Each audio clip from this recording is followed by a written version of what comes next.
Hi, I think we're live. And I don't know if anybody's out there. Apparently, there's almost no way to tell unless you type a chat in or a comment. I've been doing a lot of Zoom, as I'm sure everybody else has. And of course, with Zoom, you can tell who else is talking to you. Anyway, I wanted to thank the LSU Press for including me as one of the authors in their reading series. Now that we're all staying at home most of the time, I anyway, am always looking for interesting things to entertain myself with. And so I think what the LSU Press has done, putting live author readings on, is a terrific escape. I'm going to hope that this is a little more of an escape than other things might be, because I'm going to talk about the River Road a little bit, and then I'm going to read from a couple of stories in my latest River Road book. And I want people to think of this either as armchair travel, or if you live in my area, down here along the River Road, if you get in your car and decide to go off and take a jaunt, you don't have to get out anywhere. But if you happen to have a copy of Along the River Road, which was the first River Road book that I did, you can take that with you and entertain yourself out on the River Road for a little bit. It's always a good time, at least as far as I'm concerned. Anyway, I trust that it is past 2 o'clock pretty much everywhere. And so let me talk a little bit about what I'm doing, what the River Road means, and why I have spent almost over 20 years running up and down the River Road and doing research and just enjoying myself enormously, because I find the place extremely entertaining and extremely interesting. So in case anybody doesn't know, the River Road is the approximately 100 miles along both banks of the Mississippi River between New Orleans and Baton Rouge. And it is generally perceived as a plantation parade of antebellum mansions. And in fact, there are 12 antebellum mansions that are open to the public. Well, they were before the coronavirus shut everything down, and I'm sure they will be thereafter. But what I found was this is not all that was on the River Road. This is not all that's on the River Road now. And as I realized more and more that it has a depth and a richness of history and culture and local color that wasn't being appreciated, and that was really fun, enjoyable, historic, and also very worth saving or trying to save. This same plantation parade, I'm sure that you know, has also been called Cancer Alley. And, well, it is a parade of petrochemical plants. There's no question it's been out there, and they are producing things that have unpronounceable names. And I know they're a big part of economic development, but I know there is also, I don't want to minimize what I think the toxicity and hazardous problems are to air, land, water out there. That said, I don't want this area, this corridor, to be known as Cancer Alley only. because it's so much more interesting. It's so, as I said, historic and so forth. And it's quirky, which those of you who know me know that I'm always attracted to quirky. So when I went out looking, I found lots of things besides petrochemical plants and the parade of antebellum mansions that are open to the public. There are lots of interesting buildings. There are a lot more plantation houses and plantation-like houses out there that are private, that are standing. They have wonderful stories. Many of them do not have signs, so you wouldn't know what they were. There are Creole cottages. Some of them date from the late 18th century. Yes, I meant to say 18th. There are plantation stores and general stores, and there are lots of little museums. Each one offers a slice of life on some part of the River Road. There are many atmospheric churches with their cemeteries that are fun to visit. There are archaeological sites. There's some Civil War sites. There's lots of evidence of the sugar industry, which has been out on the area and still there since the late 18th century. Lots of tales and lore. And of course, there is the Mississippi River. In fact, one of the things that was a great revelation to me, on account of I'm a landlubber, I live on the outside of the levees, is that the River Road is kind of two worlds. There's the world outside of the levees with the buildings and the churches and so forth, and the sugarcane fields. And there's the world that's between the levees, which is the river. The river, of course, has its own rich and deep and wonderful history. But it's busy, and it's a world unto itself. And so when I started writing about the River Road, I wanted to make sure I included both worlds. So the first book I did, as I said, was Along the River Road, which is, this is the third edition of it. And I made it, it's kind of a backgrounder with some history and terms and architecture and all kinds of stuff. River settlement, history, river settlement, and that kind of thing.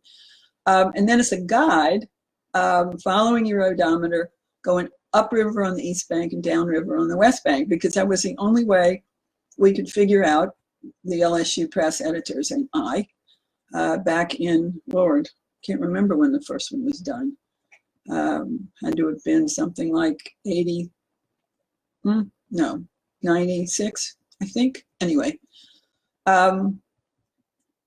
they figured the best way to do that, in order to convey to people what was there, was to just follow your odometer. I mean, you're riding along the road, and so, you know, you see something, because things out there, as I said, lots of it doesn't have any signage, and they're historic places and you wouldn't know, and historic buildings and you wouldn't know. So that was part of the interest. Anyway, so while I was doing that, I mean, I did it, as I said, for 3 editions, and I realized that I'd learned about some unique or unusual or underappreciated places. And I really wanted to write about them in more detail. I wanted to do essays, stories, pieces on them, do more research, and kind of get into what they were. And so I did 15 stories, which came out as River Road Rambler. And then the latest book was The River Road Rambler Returns, which is what they've asked me to read about, to read through from today. I thought I should probably define stories, because when you say stories, you think fiction. And everybody who knows me knows I can't write fiction. It's too hard. So everything I write is nonfiction. But it's a story in that I think it's narrative nonfiction. Narrative nonfiction picks up elements of fiction in that you can use description, you can use characters, you can try to create an arc of a narrative, which is, of course, different from journalism, which is straight reporting. So these are stories in that vein. And I did some on plantations, but they weren't on the obvious. They were from more obscure angles, things you might not think about if you went to see these plantations. I did write about some museums. I wrote about, in Rambler, I wrote about a relic garden that was one of the most exciting, best known, elegant gardens of the mid-19th century that is now indeed a relic. It's private, but I got a tour through it and a lot of the hardscapes there, and I had gotten first-person sources from, old archival material, and so it was exciting to be there. Here I am. Okay. What I forgot to tell you also was in writing my stories, I got information for them in a couple of ways. Well, several ways. One, I did do archival research since it is history pretty much. And then I went out and talked to people who were of the place or were experts on the place.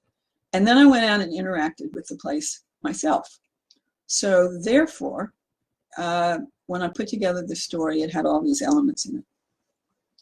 All right, excuse me. So let me, without further ado, read parts of a couple of stories from Road Rambler Returns.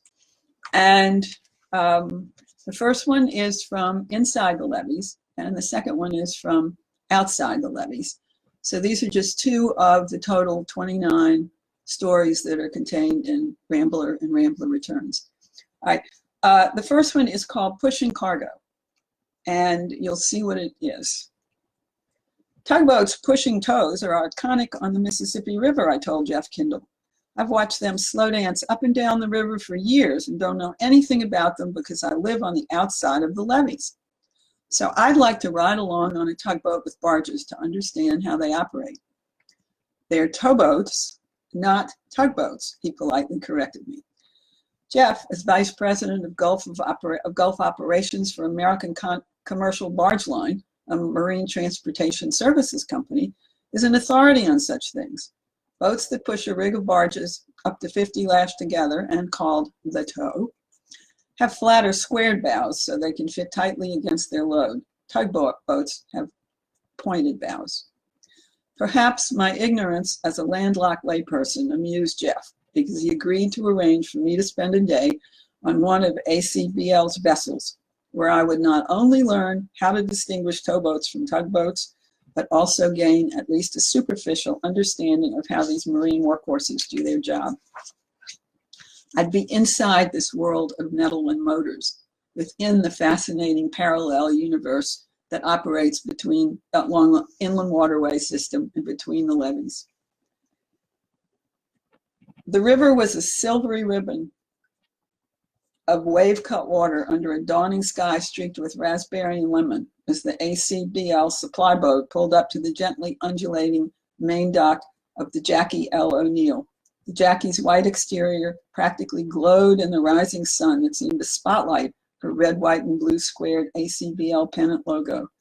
She was on a downriver trip from Cairo, Illinois to Harahan, Louisiana, when we tied up alongside and I was instructed to climb over the deck rail.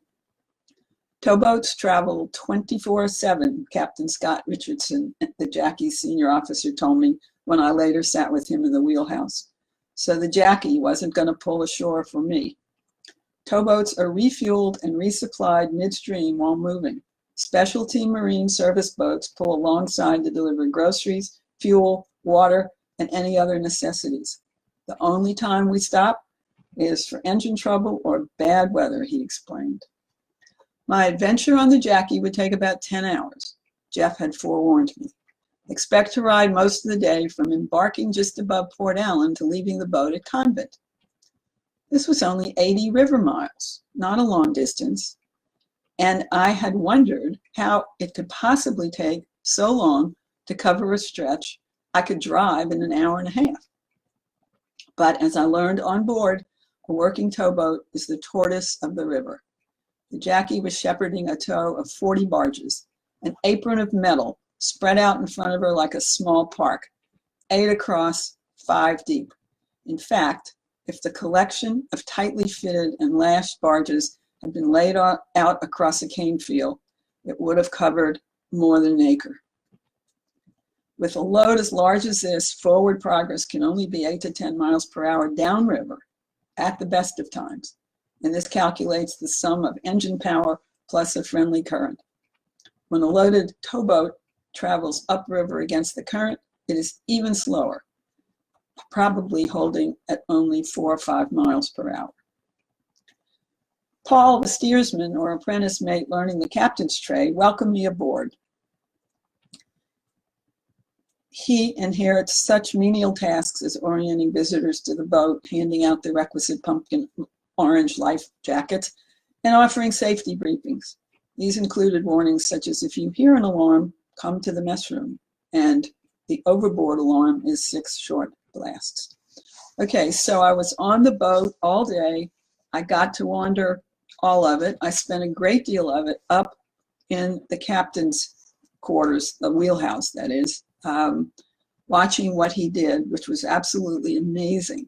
And I learned an enormous amount about towboats, Pushin Cargo, and how the boats on the river maneuver, signal and talk to each other, and so forth and so on.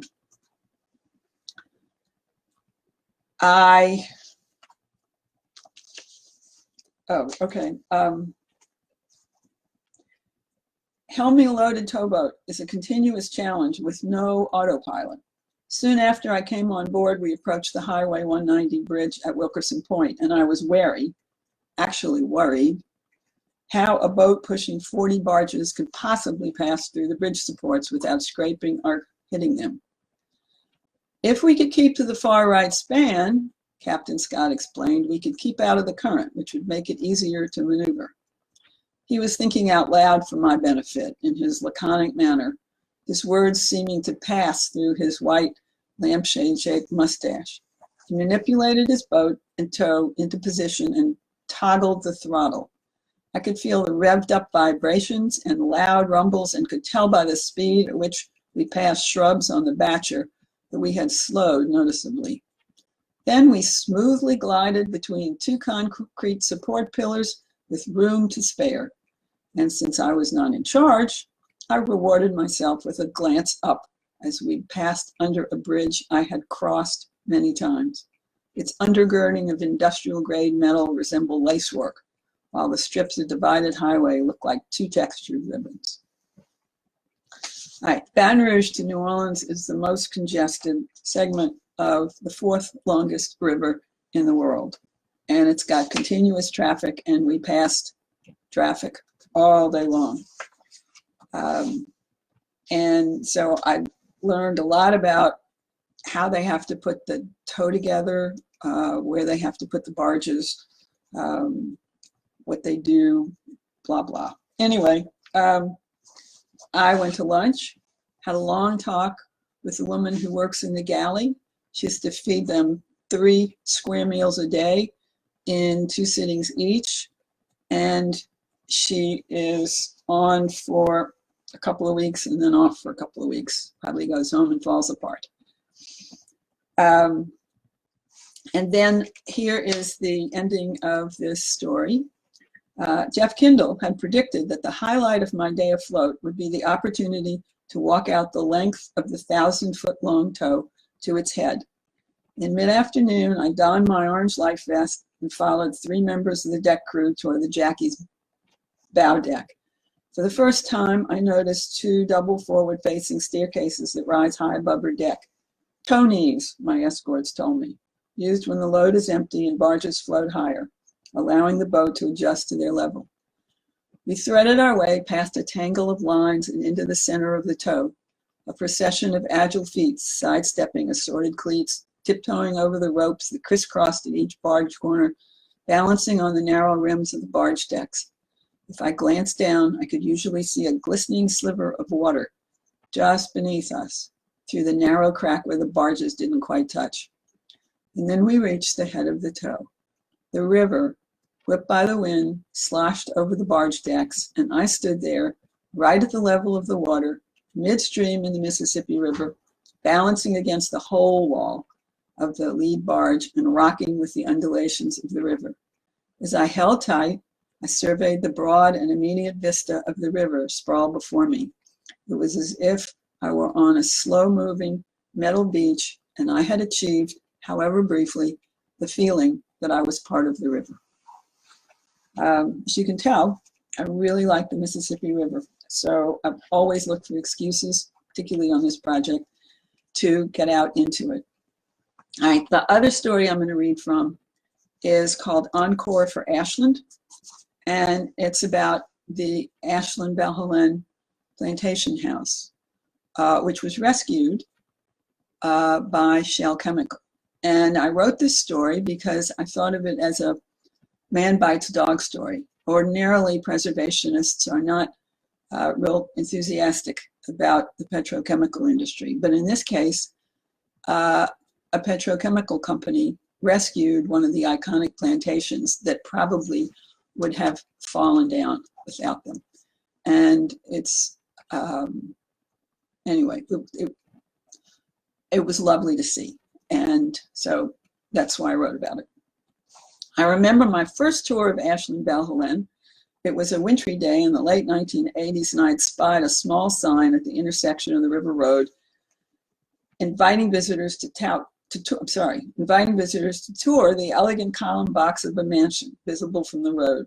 Valhelene, set in a green landscape surrounded by huge live oaks. So I drove onto the property, barely noticing the unkempt grounds, and parked in the designated grassy area at the rear of a large house that had once been the jewel of an extensive sugar plantation. A disheveled, khaki-clad man, an older gent as I recall, requested an admission fee, then led me across the expansive back gallery. Before we entered the house, I noticed that the massive pillars and looming facade were mottled with mildew and grime. The interior was dim and sparsely furnished with vintage furniture and some decorative objects, all dwarfed by the grandeur of the rooms. We skirted several of the downstairs chambers because the floors had been removed, revealing dirt. I asked if an archaeological dig was underway. It was not, he tersely replied without elaboration. As we meandered through the once splendid house, my guide proudly pointed out unique architectural features. But I admit I was too focused on the discolored plaster on the walls, the grinning gaps in the crown molding, and the overall derelict condition of the house to absorb much of what he said. Only many years later did I learn that my docent that day was a member of the family who had owned the house since 1889. It was apparent from my tour that this one-time grande dame of the River Road had devolved into a classical revival bag lady, and I supposed she would suffer, ultimately, the fate of so many River Road mansions. It would deteriorate to the point that it must be demolished, leaving only photographs for future generations. This fear, I'm happy to report, was misplaced. So the rest of the story is kind of about the history of the house and how it passed from the original owner to the family that owned it for a century and didn't live in it, so they let it become derelict. And then they were sort of, I guess, figuring out what to do with it. And the Shell Chemical Company in Geismar is right next door, and they wanted to expand their production facility.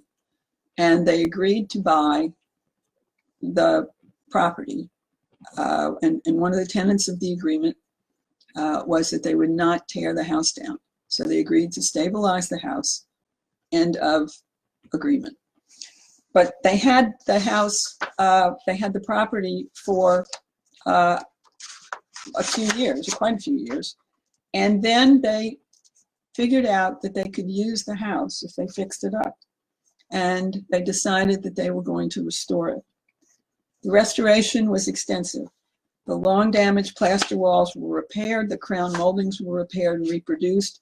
Greek Revival window moldings were restored, and mantles of marble similar to the originals were created for the fireplaces. Antique and reproduction chandeliers recalling the original owner's taste were hung from restored medallions on the high ceilings. Time-appropriate furnishings were selected to accommodate Shell's gatherings. One day, when I visited, an expansive antique dining room table, almost spanning the length of Duncan Kenner's grand double parlor, was covered with open laptops and coffee cups and ringed with men and women engaged in intense conversation because they were having a meeting in the old parlor.